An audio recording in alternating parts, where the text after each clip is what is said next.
Have you ever looked at your bank account after a completely normal month and wondered where all your money went? You didn't buy anything crazy, no major purchases, just regular stuff, groceries, a few meals out, maybe a new phone because your old one was getting slow. Normal expenses. And yet somehow you're sitting there thinking you should have way more money than you do. The thing is, and this is what most people don't realize until it's too late, a lot of the stuff we buy today just isn't worth it anymore. Not even close. Prices have gone completely insane on things that used to be reasonable, and we're all just sort of going along with it because that is what everyone does. My name is Nick, and I help people understand money and how to actually keep more of it instead of watching it disappear on overpriced garbage. If you want to stop feeling broke all the time and figure out where your money should be going, make sure to subscribe and hit the like button if this helps you out. Let's start with something that's probably going to make some people defensive, but it needs to be said. Fast food isn't cheap anymore. It just isn't. Remember when fast food was the thing you got because it was quick and affordable? That was the whole point. You could grab a burger and fries for a few bucks and be on your way. Those days are gone. Completely gone. Now you're looking at $12, $15, sometimes $20 for a meal at McDonald's or Burger King. $20 for fast food. That is not even sitting down at a real restaurant with actual plates and someone bringing you water. You are standing at a counter or sitting in your car eating out of a paper bag. And it is costing you the same as a decent meal at a casual dining place would have cost just a few years ago. The value proposition has completely disappeared. You're paying premium prices for food that's still the same quality it always was, which is to say, not great.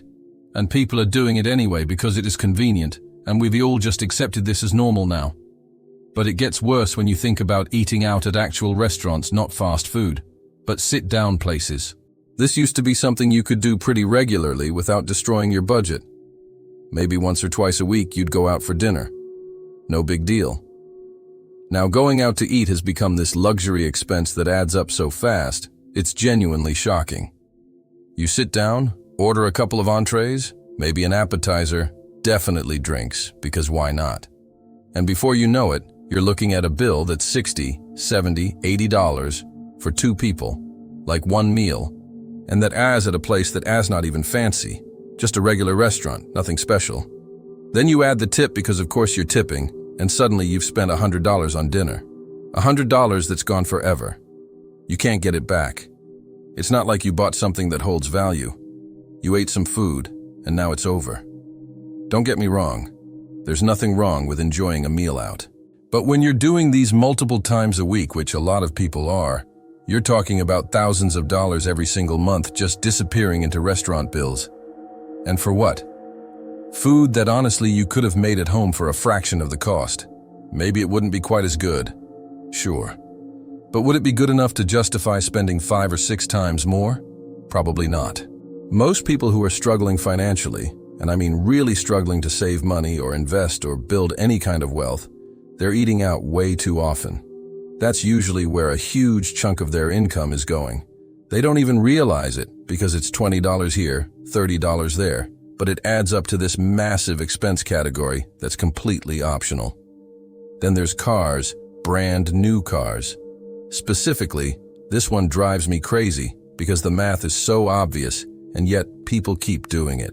Buying a new car is one of the worst financial decisions you can make, and I'm not exaggerating. The moment you drive a new car off the dealer's lot, it loses something like 20% of its value instantly. You haven't even gotten home yet, and you're already down thousands of dollars. Then it keeps depreciating, losing more value every single year.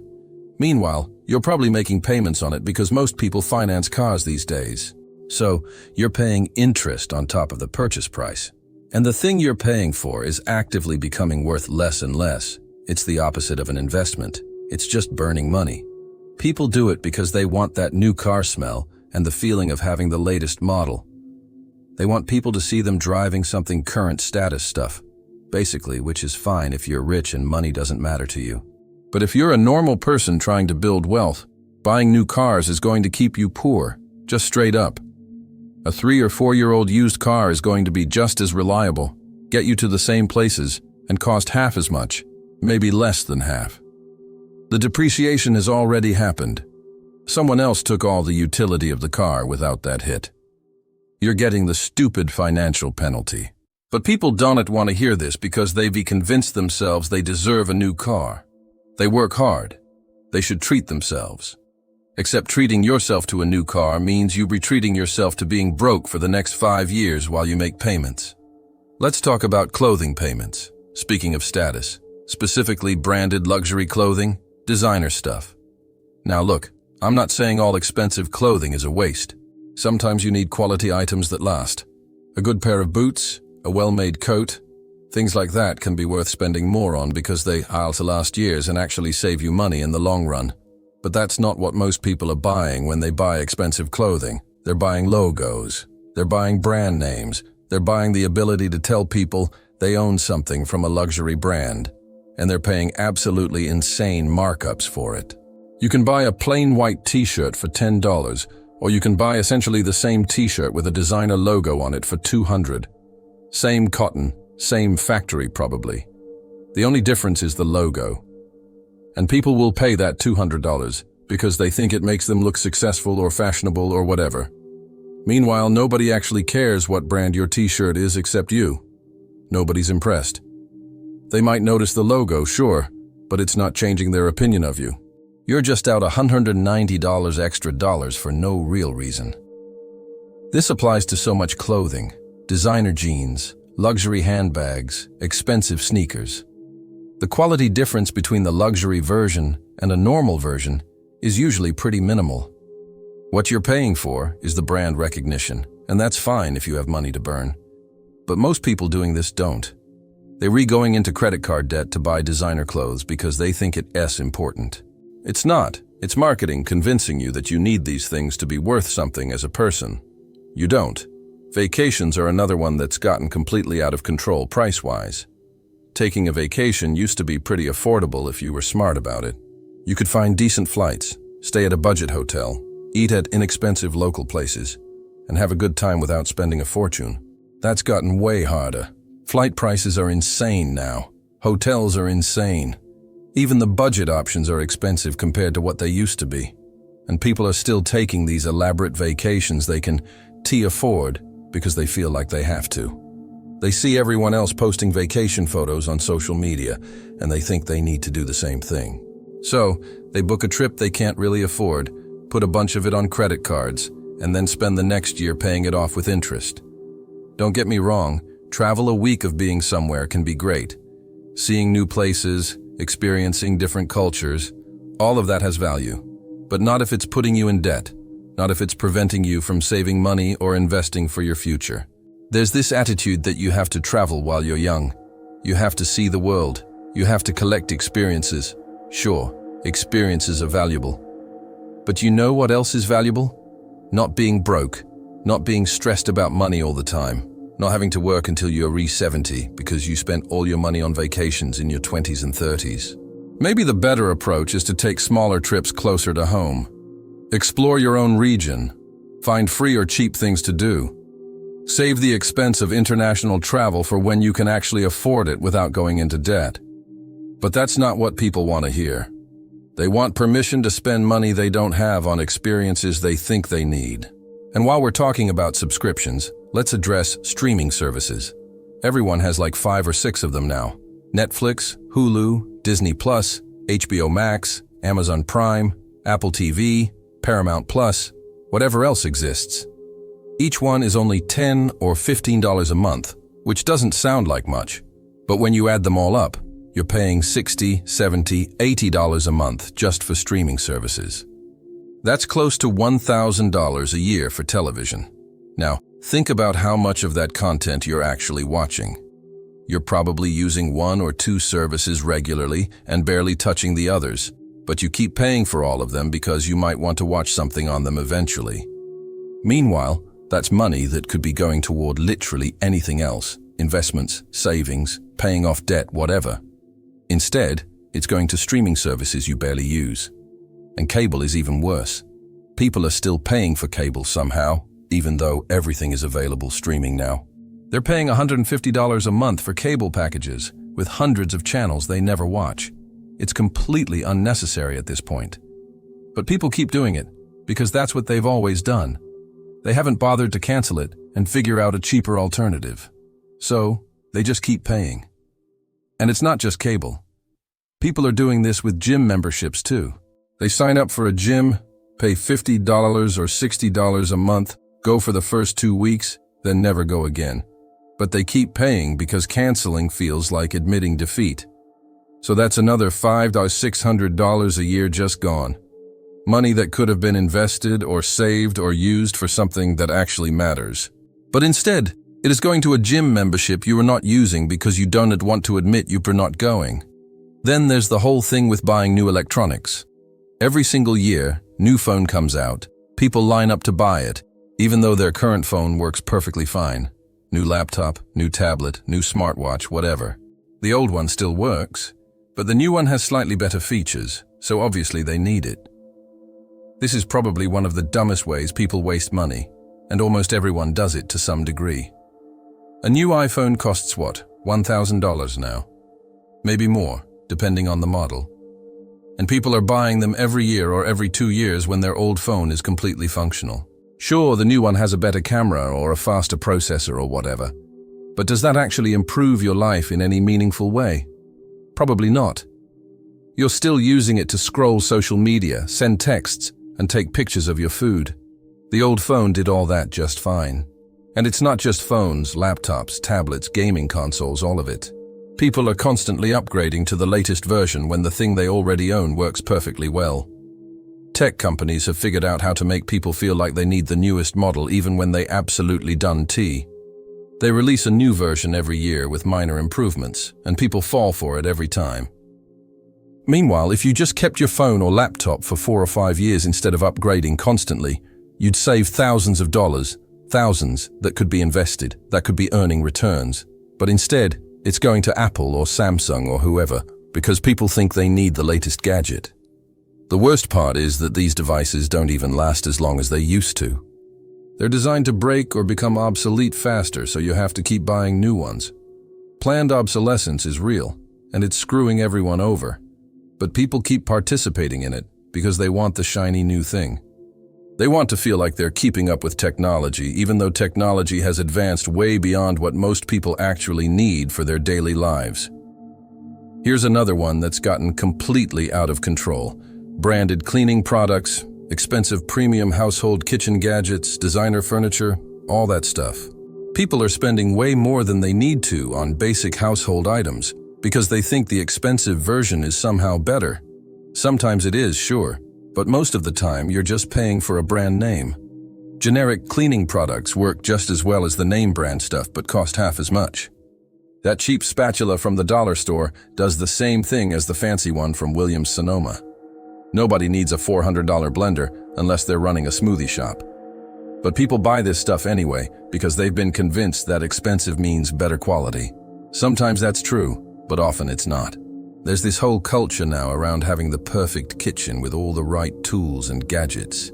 People are buying specialized equipment for things they make once a year, bread maker they never use, pasta makers collecting dust, expensive knife sets when they only ever use 2 of the knives. It's all just stuff taking up space and draining bank accounts. And furniture? Don't even get me started on furniture. People are financing furniture now like it's a car or a house. They're going into debt to buy a couch that's going to be worn out and stained in 5 years anyway, but they want the nice one from the expensive store. So they put it on a payment plan and pay interest on a couch. That's insane. You can get a perfectly good couch for a few $100s if you're willing to look around a bit. Thrift stores, online marketplaces, clearance sales, whatever. But people don't want to do that because they want everything to look perfect and match and be Instagram-worthy. So they spend thousands on furniture they can't afford. Then there's what I call status spending. This is when people buy things not because they need them or even really want them, but because they think it makes them look successful. Expensive watches, designer bags, luxury cars they can barely afford. All of it is just trying to project an image of wealth to other people, and it's completely backwards. Actually, wealthy people usually aren't the ones doing this. They don't need to prove anything to anyone. It is people who want to look wealthy but aren't actually building wealth who fall into this trap. They were spending money on things that depreciate in value just so they can look successful to their friends and neighbors and random strangers who don't care about them at all. Meanwhile, they have no savings, no investments, nothing building for their future. But they've got the nice watch and the designer purse, so everyone thinks they're doing great. It's all fake. All of it. And the really sad part is that this kind of spending is often driven by insecurity. People think if they have the right stuff, they'll feel better about themselves or other people will respect them more. But it doesn't work that way. Respect comes from character and actions, not from the brand of your handbag. And feeling better about yourself definitely doesn't come from going into debt to buy things you don't need. So where does all this leave us?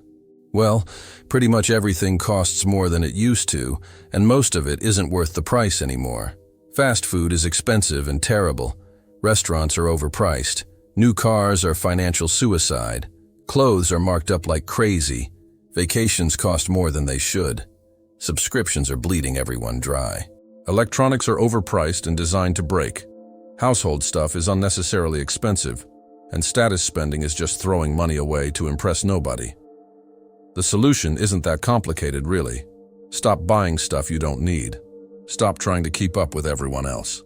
Stop falling for marketing that tells you you need the newest version of everything. Just stop. Cook at home more. Keep your car longer. Buy used when you can. Cut subscriptions you don't use. Keep your phone until it actually breaks. Buy generic products. Stop trying to look rich and start actually building wealth instead. Because that's what it comes down to. You can either look wealthy or be wealthy. But for most people, you can't do both. Every dollar you spend on impressing other people or buying stuff you don't need is a dollar that's not working for your future. And maybe that means your life looks a little less impressive on social media. Maybe you don't have the newest phone or the fanciest car or the most exotic vacation photos. But savings, investments, what you will have money, actual financial security instead of the appearance of it, that's worth way more than any of this other stuff. Most people won't figure that out until it's too late. I'm not saying you have to live like a monk and never enjoy anything. That's not the point. Buy things that actually matter to your things that genuinely improve your life or bring you real happiness. But be honest about what those things are. Most of the stuff people spend money on doesn't actually make them happier. It just makes them broke. And being broke definitely doesn't make you happier. The reality is prices have gone up on everything and they're probably not coming back down. Companies have figured out they can charge more and people will still pay. So, they keep raising prices and we keep paying because we think we don't have a choice. But we do. We can just stop buying overpriced stuff. We can say no. We can keep our old phone another year. We can cook dinner instead of going out. We can skip the designer whatever and buy the normal version. It is not that hard once you actually think about it, instead of just doing what everyone else is doing. The people who figure this out early are the ones who end up financially comfortable later. The ones who keep spending money they don't have on things they don't need are the ones who end up stressed about money for their entire lives, wondering why they can't get ahead even though they make decent money. Well, this is why all these little expenses that seem reasonable in the moment, but add up to thousands and thousands of dollars every year that just disappear. So maybe think about where your money is actually going. Track it for a month if you need to. You'll probably be surprised how much you re-spending on stuff that doesn't matter. Then figure out what you can cut because I guarantee there's something. Usually there's a lot of somethings, and that money could be doing something way more useful than paying for your 7th streaming service or your 3rd meal out this week.